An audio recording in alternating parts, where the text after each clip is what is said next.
Hola, ¿cómo están? Soy Cecilia Bona, creadora de Por qué leer, multiplataforma que promueve el placer por la lectura y, entre otras cosas, regala estos cuentos semana a semana para que puedan escucharlos en cualquiera de esos momentos en donde ustedes sienten que no podrían leer.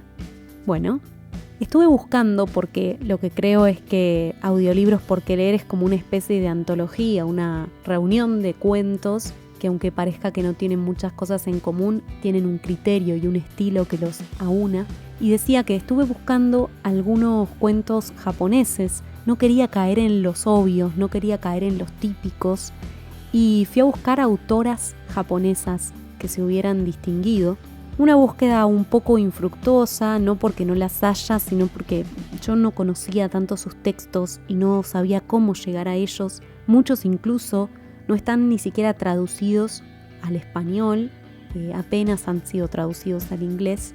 Entonces di con la figura de Yukio Mishima. Yukio Mishima fue un reconocido escritor que, cuando alcanzaba la fama mundial, decidió suicidarse en 1970. Además, fue un crítico, escribió guiones de teatro, escribió novelas, incluso una tetralogía, El mar de la fertilidad. Y de hecho, La corrupción de un ángel, que era el cuarto libro de esta tetralogía, fue editada después de su muerte, porque el mismo día en que decidió suicidarse, a la manera japonesa conocida como seppuku, había llevado el libro al editor. Vuelvo al cuento de hoy. Se llama El periódico y espero que les guste. Vamos a la lectura.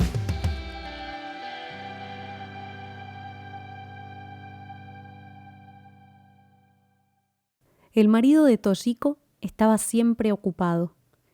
Incluso esa noche había tenido que salir precipitadamente para acudir a una cita, y ella había vuelto sola en un taxi. Pero ¿qué otra cosa podía esperar una mujer casada con un atractivo actor? Toshiko había sido una tonta al suponer que pasaría la noche con ella. Sin embargo, él sabía cuánto le espantaba volver a su casa tan poco acogedora, con sus muebles de estilo occidental y las manchas de sangre que aún podían verse en el piso.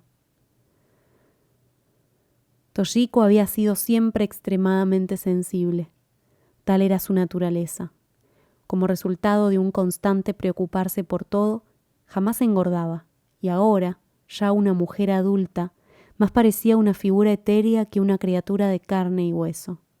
Hasta sus amistades ocasionales no podían dejar de advertir la delicadeza de su espíritu.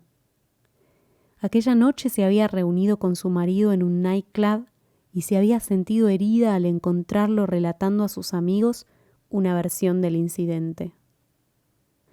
Sentado allí con su traje de estilo americano y un cigarrillo entre los labios, se le había antojado un extraño. Es un cuento increíble, decía con ademanes extravagantes, intentando acaparar la atención que monopolizaba la orquesta.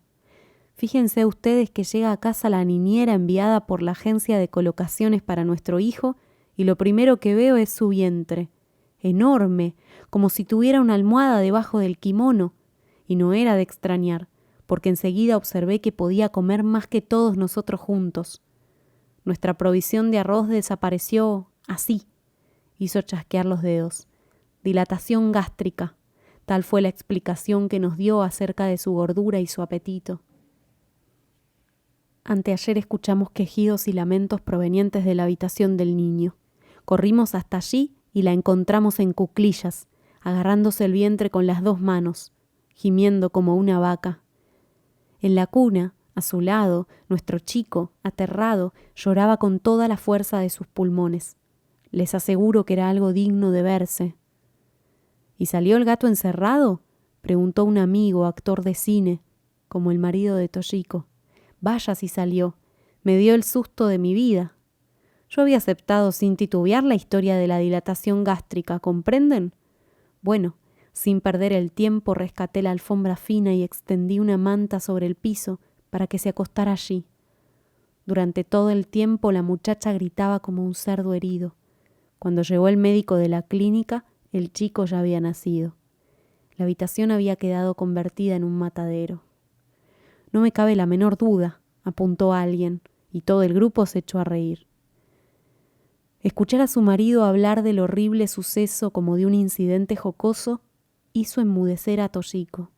Cerró los ojos durante un instante y vio nuevamente al recién nacido frente a ella, en el piso, y su frágil cuerpecito envuelto en papel de periódico manchado de sangre.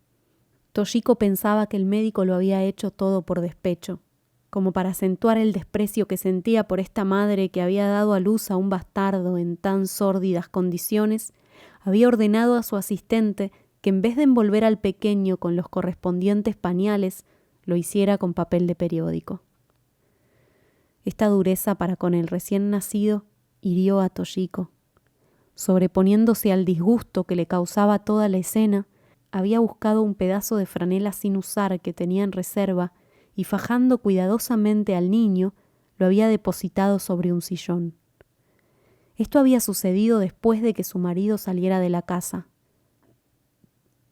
Toshiko no se lo había contado, temiendo que la creyera demasiado blanda y sentimental. Sin embargo, el episodio se había grabado profundamente en ella. Lo recordaba, sentada en silencio, mientras la orquesta de jazz atronaba los aires y su marido charlaba alegremente con sus amigos. Sabía que nunca podría olvidar a aquel niño, acostado sobre el piso, envuelto en los papeles manchados. Era una escena como de carnicería. Toshiko, cuya vida había transcurrido dentro del más sólido bienestar, sentía dolorosamente la infelicidad del niño ilegítimo. Soy la única que ha presenciado su vergüenza, se le ocurrió. La madre no había visto a su hijo tendido allí, envuelto en periódicos, y por supuesto, el niño no lo sabría nunca. Si guardo silencio, este chico nunca se enterará de la verdad. ¿Por qué siento culpa entonces? Después de todo, fui yo quien lo levantó del suelo y lo envolvió en la franela y lo depositó sobre el sillón. Se retiraron del nightclub y Toshiko subió al taxi que su marido había llamado para ella. «Lleve a esta señora a Ushigome», ordenó al conductor mientras cerraba la puerta desde afuera. Toshiko observó por la ventanilla la fisonomía sonriente de su marido y sus dientes blancos y fuertes. Se recostó entonces en el asiento, sintiendo con angustia que la vida entre ellos era, en cierta manera, demasiado fácil, demasiado carente de dolor. No hubiera podido expresar este pensamiento con palabras. Echó una última mirada a su marido por la ventanilla trasera del coche. Se aproximaba a grandes zancadas a su automóvil Nash y la espalda de su llamativa chaqueta de tweed no tardó en mezclarse y desaparecer entre la gente. El taxi se alejó, cruzó una calle llena de bares y pasó, luego, por un teatro frente al cual se apretujaba la gente. Acababa de finalizar la función, las luces ya estaban apagadas y en la semioscuridad las flores artificiales de cerezo que decoraban la entrada resaltaban en forma deprimente. Dejándose llevar por sus pensamientos, Toshiko llegó a la conclusión de que, aun cuando el niño creciera en la ignorancia de su origen, nunca se convertiría en un ciudadano respetable. Aquellos pañales de sucios periódicos serían el símbolo bajo el cual se encaminaría toda su vida. Toshiko se interrogó: ¿por qué me preocupo tanto? ¿Estoy acaso intranquila por el porvenir de mi propio hijo? Cuando dentro de 20 años mi niño se haya convertido en un hombre refinado y educado, podría encontrarse por una de esas casualidades del destino frente a este otro muchacho que también tendrá entonces 20 años. Supongamos que este joven, contra quien sea pecado, pudiera acuchillarlo en forma salvaje. La noche de abril era nublada y calurosa, pero los pensamientos sobre el futuro hicieron estremecer a Toshiko y la entristecieron. No, cuando llegue el momento yo tomaré el lugar de mi hijo, se dijo de pronto. Dentro de 20 años yo tendré 43 y me presentaré ante ese muchacho y se lo relataré todo, sus pañales de periódicos y cómo yo lo envolví en la franela y lo levanté del suelo. El taxi se adelantaba por el ancho camino que bordeaba el parque y el foso del Palacio Imperial. A lo lejos, Toshiko veía los puntos luminosos que señalaban los altos edificios. Prosiguió su monólogo interior. Dentro de 20 años, ese pobre infeliz se encontrará en la mayor miseria. Llevará una existencia desolada, sin esperanzas, llena de pobreza. Será una rata solitaria. ¿Qué otra cosa podría ocurrirle a un niño que ha tenido semejante nacimiento? Irá vagabundeando por las calles, maldiciendo a su padre y aborreciendo a su madre. No cabía duda de que aquellos sombríos pensamientos producían a Toshiko cierta satisfacción. Se torturaba con ellos sin cesar. El taxi se aproximó a Hansomon y pasó frente a la embajada británica. Las famosas hileras de cerezos se extendían desde allí en toda su mágica pureza. Toshiko decidió contemplar aquellas flores a solas, lo cual era una extraña decisión para una joven tímida y carente de espíritu aventurero. Sin embargo, se hallaba en un estado de ánimo poco usual y temía volver a su casa. Aquella noche su mente estaba invadida por toda clase de fantasías inquietantes. Cruzó la ancha calle. Se convirtió en una delgada y solitaria figura en la oscuridad. Por lo general, cuando se movía entre el tráfico, Toshiko se aferraba con miedo a su acompañante. Sin embargo, aquella noche caminó sola rápidamente entre los autos hasta llegar al parque largo y angosto que rodea el foso del palacio. Aquel foso se llama Chidorigafuchi, abismo de los 1000 pájaros. El parque se había convertido en un bosque de cerezos en flor. Las flores formaban una masa de sólida blancura bajo el cielo nublado y tranquilo.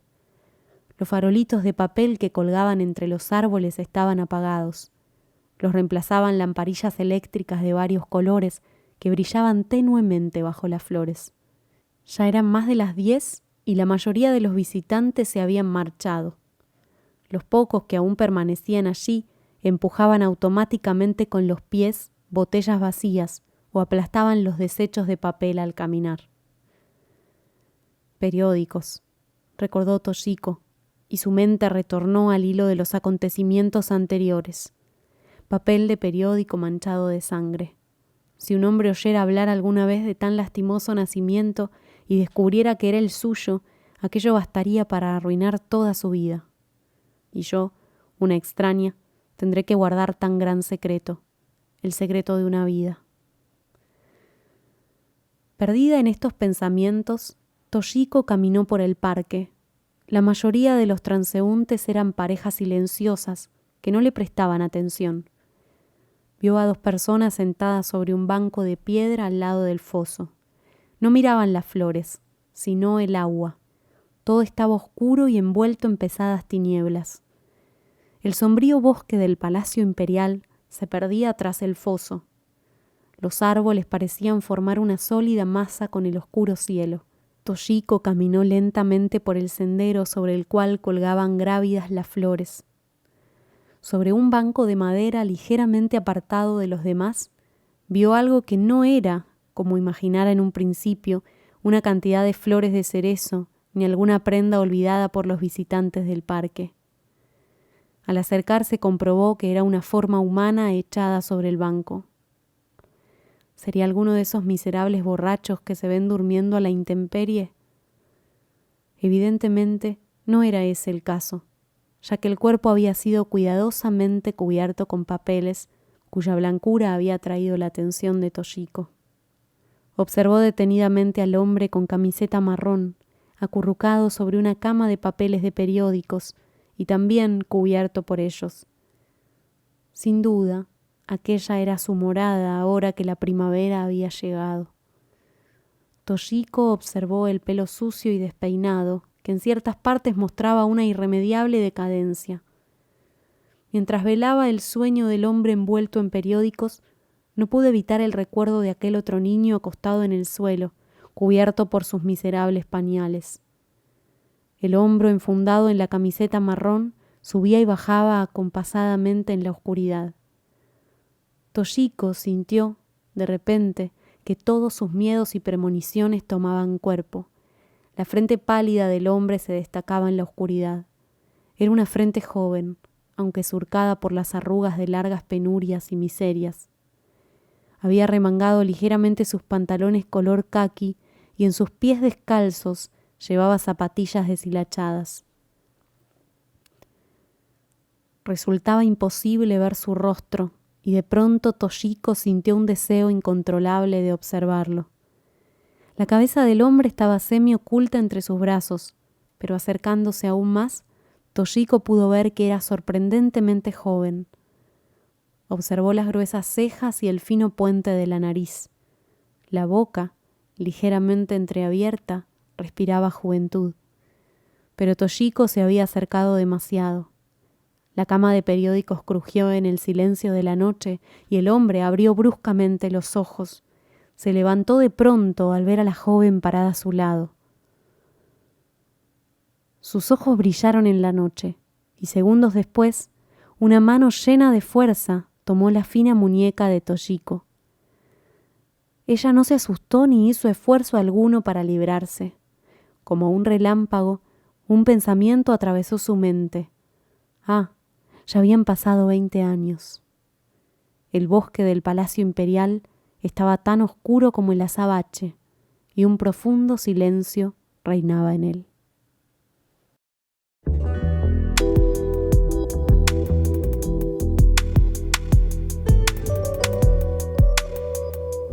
Disfruto línea a línea cuando un cuento me coloca in situ, me habla específicamente de lo que me está contando con imágenes, una imagen más vívida que la otra. Espero que también ustedes hayan podido ver a Toshiko, a ese bebé envuelto en papel de diario, a esa mujer pariendo en soledad después de haber mentido acerca de su estado. Hermosa historia que nos deja resonando, ¿no? Ojalá que les haya gustado. Voy a hacer la despedida lo más rápido posible porque siento que este es un cuento para quedarse en silencio. @porqueleerok en todas las redes.